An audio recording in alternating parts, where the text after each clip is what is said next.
باللہ من الشیطان الرجیم بسم اللہ الرحمن الرحیم قل اعوذ برب الناس ملک الناس الہ الناس من شر الوسواس الخناس الذی یوسوس فی صدور الناس من الجنۃ والناس صدق اللہ العظیم۔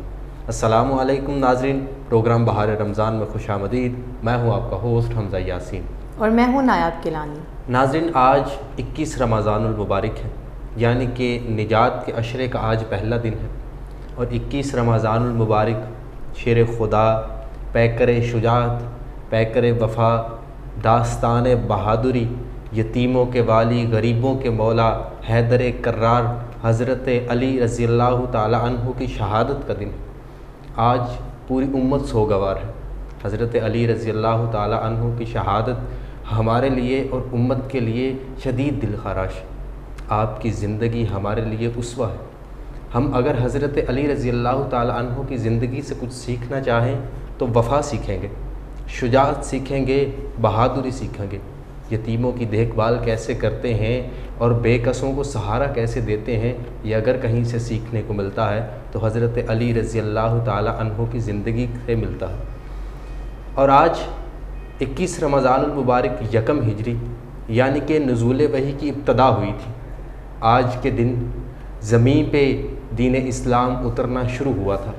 سو اسی کے ساتھ اپنے پروگرام کا باقاعدہ آغاز کرتے ہیں، اور آغاز میں چلتے ہیں تلاوت قرآن پاک کی طرف۔ ہمارے ساتھ موجود ہیں قاری محمد خلیل اسماعیل۔ اعوذ باللہ من الشیطان الرجیم،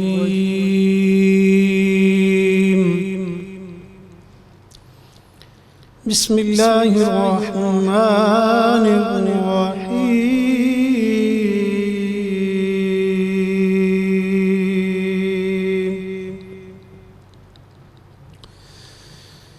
سبحان ربک رب العزة عما يصفون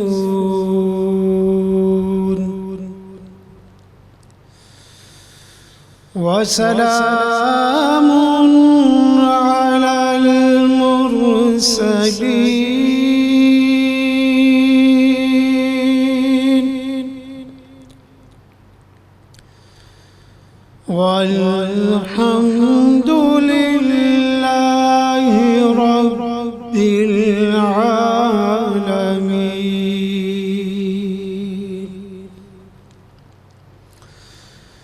والحمد لله رب العالمين۔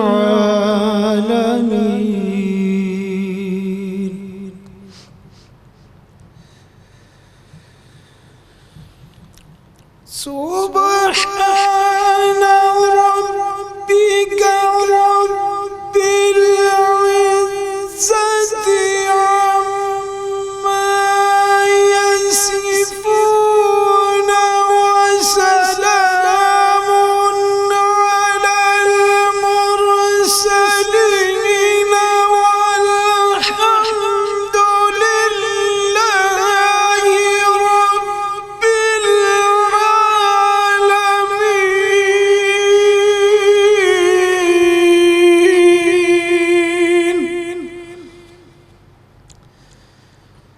والحمد لله رب والحمد لله رب العالمين۔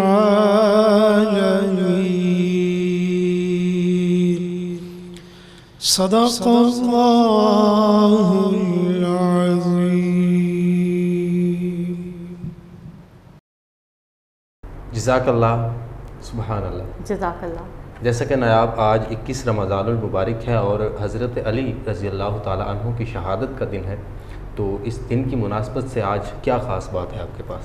حمزہ، جیسا کہ ابھی آپ نے بتایا کہ آج حضرت علی کا یوم شہادت ہے، تو مجھے ان کا ایک واقعہ یاد آیا کہ کسی نے حضرت علی سے پوچھا کہ عجیب بات ہے کہ اللہ تعالیٰ کہتے ہیں کہ میں رسول اللہ صلی اللہ علیہ وسلم سے عشق کرتا ہوں، تو یہ کیسا عشق ہے کہ کلمے میں پہلے اللہ تعالیٰ اپنا نام لیتے ہیں اور بعد میں رسول اللہ کا؟ کیا یہ عشق کے خلاف نہیں؟ اس پر حضرت علی نے فرمایا کہ یہی تو حقیقی عشق ہے کہ پہلے اللہ تعالیٰ کا نام لے کر زبان کو پاک کیا جائے اور اس کے بعد پھر پاک زبان سے اللہ تعالیٰ کے محبوب حضرت محمد صلی اللہ علیہ وسلم کا نام لیا جائے۔ اسی پیارے سے واقعے کے ساتھ رمضان ٹرانسمیشن کو آگے بڑھاتے ہیں اور چلتے ہیں منقبت کی جانب۔ بسم اللہ الرحمن الرحیم۔ یا صاحب الجمال و یا سید البشر من وجهك المنیر لقد نور القمر لا يمكن الثناء کما کان حقہ بعد از خدا بزرگ توئی قصہ مختصر۔ بہت ہی مختصر سی میری کہانی ہے، جو بھی ہے ان کی مہربانی ہے، اور جتنی بھی سانسوں نے ان کا نام لیا بس وہی میری زندگانی ہے۔ نعت محبوب داور سنت ہو گئی، فردیسیاں میری مسترد ہو گئی، مجھ سا آسی بھی آگوش رحمت میں ہے، یہ تو بندہ نوازی کی حد ہو گئی۔ اور ہر ابتدا سے پہلے ہر انتہا کے بعد ذات نبی بلند ہے ذات خدا کے بعد۔ دنیا میں احترام کے قابل ہے جتنے لوگ، میں مانتا ہوں سب کو مگر مصطفیٰ کے بعد۔ اور بس یہی آرزو ہے کہ تعلیم قرآن عام ہو جائے، یہی آرزو ہے کہ تعلیم قرآن عام ہو جائے، ہر پرچم سے اونچا پرچم اسلام ہو جائے۔ اور اے خالق کے کل، آپ اپنی حکایت کا گواتوں، کائنات کے ہر راز کی ساعت کا گواتوں۔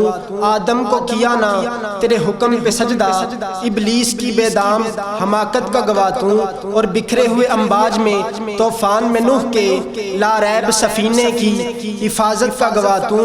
اور عیسیٰ و خلیلی میں وہ حکم آیا تھا اقرار ذبیحی کی اطاعت کا گواتوں۔ بے جرم لگی زلیخا پہ تہمت کے بہانے، زندان میں یوسف کی فراست کا گواتوں۔ اور ایک ہجر مسلسل میں وہ 40 برس تک یعقوب کے گریاں کی تبالت کا گواتوں۔ اور کہتی ہے مجھے بول آیات قرآنی، کہتی ہے مجھے بول آیات قرآنی کہ صدیق و محمد کی رفاقت کا گواتوں۔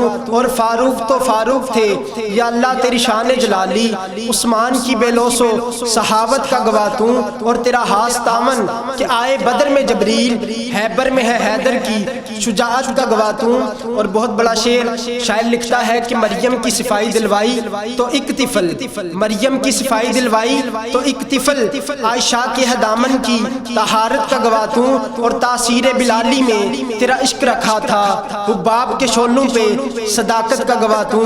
بولا حمد تیری کی کوئی کر سکتا ہے، تو تے مٹی وچوں نور سما دینا ہے، دن سورج نال کرے روشن، رات تاریاں نال سجا دینا ہے۔ جے کوئی تیرے کعبے نو ٹانا وے، ابابیلا تو ہاتھی مروا دینا ہے۔ کتھے موسیٰ نو جلوہ وکھاؤندے نہیں، کتھے تور نو ایویں جلا دینا ہے۔ اب اور بیاں کیا ہو، نتنے نقش بناتے ہو مٹا دیتے ہو، جانے کس جرم تمنا کی سزا دیتے ہو۔ کبھی کنکر کو بنا دیتے ہو ہیرے کی کنی، کبھی ہیروں کو بھی مٹی میں ملا دیتے ہو۔ اور ہوا ہے شدید جو کر بیٹھے سر تور کوئی، تور ہی بر کے تجلی سے جلا دیتے ہو۔ نعرہ نمرود میں ڈلواتے ہو خود اپنا خلیل، پھر خود ہی نار کو گلزار بنا دیتے ہو۔ جذب و مستی کی منزل پہ پہنچتا ہے کوئی، بیٹھ کر دل میں الحق کی صدا دیتے ہو۔ اپنی ہستی بھی وہ ایک روز گوا بیٹھتا ہے، اپنے درشن کی لگن جس کو لگا دیتے ہو۔ اور خود جو چاہو تو سر عرش بلا کر محبوب، خود جو چاہو تو سر عرش بلا کر محبوب، ایک ہی رات میں معراج کرا دیتے ہو، ایک ہی رات میں معراج کرا دیتے ہو۔ ماشاءاللہ، سبحان اللہ۔ اور اب اسی کے ساتھ آگے بڑھتے ہیں اور رمضان المبارک کے خصوصی بیان کے ساتھ ہمارے ساتھ موجود ہیں قاری لقمان چشتی۔ بسم اللہ الرحمن الرحیم۔ سامعین محترم، ماہ رمضان المبارک کی بابرکت لمحات ہیں، اور اللہ رب العالمین نے یہ ماہ مبارک ہمیں یہ عطا فرمایا ہے، تو ہمارے لیے یہ غنیمت ہے کہ ہم اس ماہ مبارک کے اندر زیادہ سے زیادہ اللہ رب العالمین کی طرف مائل رہیں اور نیکیوں کا سلسلہ کریں، تاکہ اللہ بھی راضی ہو جائے، اس کا رسول بھی ہم پر جو ہے وہ راضی ہو جائے۔ سامعین محترم، آج میں نے سوچا کہ غسل کے حوالے سے آپ سے گفتگو کی جائے، تاکہ ہمارے جو احباب غسل سے واقف نہیں ہوتے کہ غسل کس طرح کیا جاتا ہے، تو انہیں بھی غسل کے حوالے سے آگاہی حاصل ہو جائے۔ اللہ رب العالمین نے قرآن کریم میں ارشاد فرمایا وَإِن كُنتُمْ جُنُوبًا فَاتَّطَہَّرُوا، کہ جب تم جنبی ہو جاؤ یعنی کہ ناپاک ہو جاؤ۔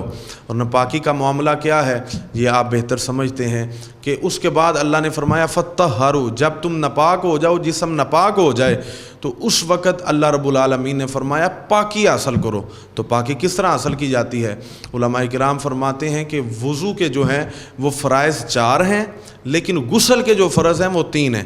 ان میں پہلا فرض فرمایا کہ پہلا جو فرض ہے وہ یہ ہے کہ غرغرہ کرنا، کلی کے ساتھ غرغرہ کرنا، غرغرہ منہ کے اندر پانی ڈال کے تو حلق کی جانب پانی لے جا کے تو اسے جو ہے وہ پھر باہر کی طرف لانا، اسے غرغرہ کہتے ہیں۔ اسی طرح دوسرا جو فرض بیان کیا گیا ہے غسل کا وہ یہ ہے کہ ناک کو اچھی طرح صاف کیا جائے، کہ جو یہ نرم ہڈی ہے ناک کی یہ اچھی طرح صاف ہو جائے۔ اور میں اکثر یوں کہا کرتا ہوں کہ جس طرح بندے کو غوطہ لگتا ہے نا جناب، تو غوطہ لگنے کے ساتھ جو کیفیت محسوس ہوتی ہے، تو جب آپ ناک میں پانی جو ہے وہ چڑھائیں تو آپ کو وہ کیفیت محسوس ہو تو آپ سمجھ جائیں کہ ناک جو ہے وہ اچھی طرح صاف ہو چکا ہے۔ اس کے بعد علماء فرماتے ہیں جو تیسرا فرض ہے وہ یہ ہے کہ آپ پورے جسم کے اوپر پانی بہائیں۔ پورے جسم کے اوپر پانی کس طرح بہانا ہے؟ پہلے 3 مرتبہ دائیں کندھے کے اوپر پانی بہایا جائے، پھر بائیں کندھے کے اوپر 3 مرتبہ، پھر 1 مرتبہ پورے جسم کے اوپر۔ اور جو جسم کے چھپے ہوئے اعضاء ہیں جہاں پانی جو ہے وہ جلدی نہیں پہنچ سکتا، وہاں اپنے ہاتھوں کے ساتھ پانی کو پہنچایا جائے، کیونکہ علماء کرام فرماتے ہیں کہ اگر وضو کے اندر بھی اور غسل کے اندر بھی 1 ذرہ برابر بھی جسم کا حصہ خشک رہ جائے تو وضو بھی کامل نہیں ہوتا، اور اسی طرح غسل بھی کامل نہیں ہوتا۔ بندہ اتنی محنت کرے، وقت نکالے، وضو کرے یا غسل کرے، تو اس کے کوئی جسم کا حصہ خشک رہ جائے تو کیا جو ہے وہ اس کو نہ اس کا ثواب ملتا ہے، نہ اس کا وہ عمل جو ہے وہ کامل ہوتا ہے، نہ مکمل ہوتا ہے۔ تو اس لیے جو ہے وہ آپ سے گزارش یہی ہے کہ جب غسل کیا جائے تو اچھی طرح جو ہے وہ اپنے آپ کو صاف کیا جائے۔ یہ تو ہے غسل کے فرض۔ میں جلدی کے ساتھ ایک اور بات آپ کے ساتھ شیئر کرنا چاہتا ہوں، وہ یہ ہے کہ غسل کا مکمل طریقہ کیا ہے۔ مکمل طریقہ یہ ہے جب آپ غسل کے لیے جو ہے وہ طہارت خانے کے اندر داخل ہوں، سب سے پہلے آپ اپنی پلیدی کو، جہاں ناپاکی لگی ہے جسم کے جس اعضاء پر، اس کو دور کیا جائے۔ اس کے بعد جو ہے وہ آپ ایک مکمل وضو کریں۔ مکمل وضو کرنے کے بعد جو ہے وہ وضو کرتے ہوئی آپ غرغرہ بھی کر لیں، ناک کو بھی اچھی طرح صاف کر لیں، پھر اس کے بعد آپ مکمل جسم کے اوپر پانی بہائیں تاکہ آپ کا غسل جو ہے وہ مکمل ہو جائے اور آپ کو ایک اکمل اور کامل غسل کا اللہ رب العالمین کی طرف سے جو ہے وہ اجر و ثواب مل سکے۔ اللہ رب العالمین ہمیں دین اسلام کے مسائل سمجھنے کی توفیق عطا فرمائے۔ وما علینا الا البلاغ المبین۔ سبحان اللہ، ماشاء اللہ۔ قاری لقمان چشتی رمضان کی اہمیت بیان کر رہے تھے۔ ہم جب اسی کے ساتھ ہم لوگ اپنے پروگرام کے اختتام کی طرف بڑھ رہے ہیں، تو آج آپ ہمارے لیے اچھی بات کیا لے کر آئے ہیں؟ نایاب آج کی اچھی بات ایک قول ہے حضرت علی رضی اللہ تعالی عنہ کا۔ آپ رضی اللہ تعالی عنہ نے فرمایا کہ جب تک کوئی بات آپ کے منہ میں بند ہے آپ اس کے مالک ہیں، جب وہ آپ کے منہ سے نکل جاتی ہے پھر وہ آپ کی مالکہ بن جاتی ہے۔ اسی سے مجھے شیخ سعدی کا ایک قول یاد آتا ہے۔ وہ کہتے ہیں کہ میں کبھی چپ رہنے پہ نہیں پچھتایا، میں جب بھی پچھتایا ہوں میں اپنے بولنے پہ پچھتایا ہوں۔ یعنی کہ آپ کی گفتگو جو ہے وہ آپ کی شخصیت کا پتہ دیتی ہے۔ اسلام کتنا خوبصورت دین ہے کہ ہمیں جینے کا ایک چھوٹا چھوٹا طریقہ بھی بتاتا ہے، ہمیں اسلوب دکھاتا ہے، ہمیں گفتگو کا طریقہ بتاتا ہے کہ آپ نے گفتگو کس طرح کرنی۔ تو حضرت علی کے اس قول کا اصل مطلب یہ ہے کہ کوئی ایسی بات نہ کریں خدا نخواستہ یا دانستہ طور پہ کہ جو بعد میں آپ کو نقصان پہنچائے۔ بولنے سے پہلے بہت بار سوچا کریں کہ جو لفظ میں ادا کر رہا ہوں کہیں یہ بات میں میرے لیے نقصان دہ ثابت تو نہیں ہوں گے۔ تو اسی اچھی بات کے ساتھ آج کا پروگرام اپنے اختتام کو پہنچتا ہے۔ آپ سے ملاقات ہوگی انشاءاللہ اگلے پروگرام میں، تب تک کے لیے اللہ نگہبان۔